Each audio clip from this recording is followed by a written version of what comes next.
לך דודי לקראת קהלה והנה שבת נקבלה. Boker Tov, Baruch Hashem, encore une belle journée qui s'annonce. Et Baruch Hashem, Shabbat aujourd'hui. Shabbat Veinafash. On va se reposer et on va kiffer Baruch Hashem. Alors la petite histoire avant Shabbat, c'est un jour un businessman qui vivait à l'époque du Chafetz Chaim.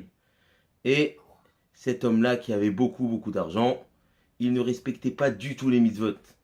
Mais malheureusement, il avait un gros problème, c'est que lui-même était malade et même son fils avait une grave maladie. Alors un jour, cet homme-là, qui n'était pas du tout religieux, a fait du business avec un businessman, mais beaucoup plus religieux, qui avait la Yirat Shamayim, qui avait la crainte d'Akadosh Baruch Hu. Et là, il commence à lui raconter toutes ses souffrances, tous ses malheurs.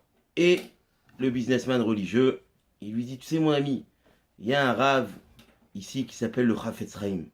Le Chafetz Chaim, c'est celui qui a écrit les lois sur le Lashon Hara. Ce rave-là, le Chafetz Chaim, va le voir et tu vas lui prendre une bracha. Il dit, mais je peux pas, j'ai jamais été voir de Rabbanim, qu'est-ce que je vais lui dire? Il dit, qu'est-ce que tu perds? Va le voir, tu lui demandes une bracha. Et au moins, peut-être ça va s'arranger tes problèmes. Alors, le businessman, pas du tout religieux, il a dit, il n'y a pas de problème, je vais aller le voir. Un jour, il est parti le voir et il lui a raconté tous ses problèmes. Et il a commencé à pleurer. Alors le Chafetz Chaim, il lui prend sa main, le businessman pensant qu'il allait lui faire une bracha. Le Chafetz Chaim, il lui dit, Ki'i mekor aberacha. Il dit, Shabbat, c'est la source de la bracha. Si tu veux que tes enfants aient une refoua chez les mains complète, et toi aussi, il faut que tu fasses Shabbat. Il lui dit, mais Rav, comment je peux faire Shabbat? J'ai tout mon business, si je ferme un Shabbat, je perds énormément d'argent. Il lui dit, mais qu'est-ce que tu veux? Tu veux la bracha ou tu veux pas la bracha? Il lui reprend sa main, il lui dit, Ki mekor aberacha. Ça sera une grande bracha si tu fais Shabbat. Et tout de suite, la refoua chez les mains, elle viendra d'elle-même. Alors, le businessman, il lui dit, ok Rabbi, il n'y a pas de problème, mais je commence dans 3 semaines. Juste, il faut me laisser le temps un peu d'organiser, et je commence dans 3 semaines. Alors là, le Chafetz Chaim, il lui a dit, écoute mon fils. Il a commencé à pleurer, le Chafetz Chaim. Il lui a dit, si Shabbat, ça dépendait de moi, il n'y a pas de problème. Qu'est-ce que ça me change? Tu commences tout de suite, tu commences dans 3 semaines. Mais Shabbat, ça dépend pas de moi. Shabbat, ça dépend d'Akadosh Baruch Hu. Comment on peut être effronté et être mezalzel, mépriser le Shabbat si Akadosh Baruch Hu, ton père, il t'a demandé de faire Shabbat? Alors là, le businessman, il a compris l'importance du Shabbat. Il a compris que grâce au fait qu'il fera Shabbat, alors là, il aura mekor aberacha. La source de la bracha, ça vient du Shabbat. Et Baruch Hashem, il a pris sur lui de faire Shabbat, et ses enfants et lui-même ont guéri.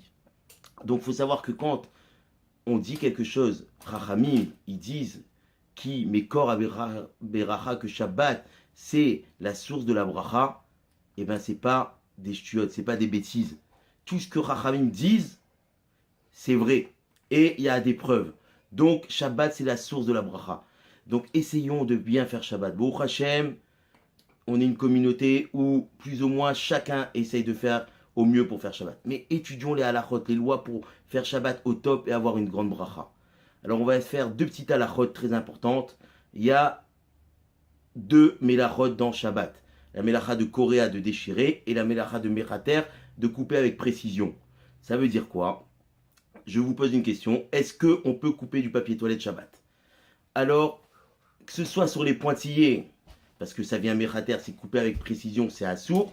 Et même si c'est pas sur les pointillés, de déchirer un papier, c'est assour. Donc dans les 2 cas, c'est assour de déchirer un papier toilette. Pointillé ou pas pointillé. Maintenant, comment on fait alors? Alors le mieux, c'est d'acheter du papier de toilette prédécoupé. Comme ça, au moins, on n'a aucun problème. Maintenant, si on n'a pas de papier de toilette prédécoupé, alors les poskim vont dire, les décisionnaires diront, qu'on pourra faire, bien entendu, jamais sur les pointillés, mais en dehors des pointillés, on pourra déchirer le papier de toilette avec un chinouille, avec un changement. Donc avec le coude ou en tournant le papier et le déchirant. Donc c'est comme ça qu'il faut faire attention avec le papier de toilette. Halakha très important que les gens ne connaissent pas sûrement. Shabbat Shalom Mevorach et Bezrat Hashem, que de la bracha. Sachons prendre ce Mekor à bracha, cette source de bracha. Shabbat shalom.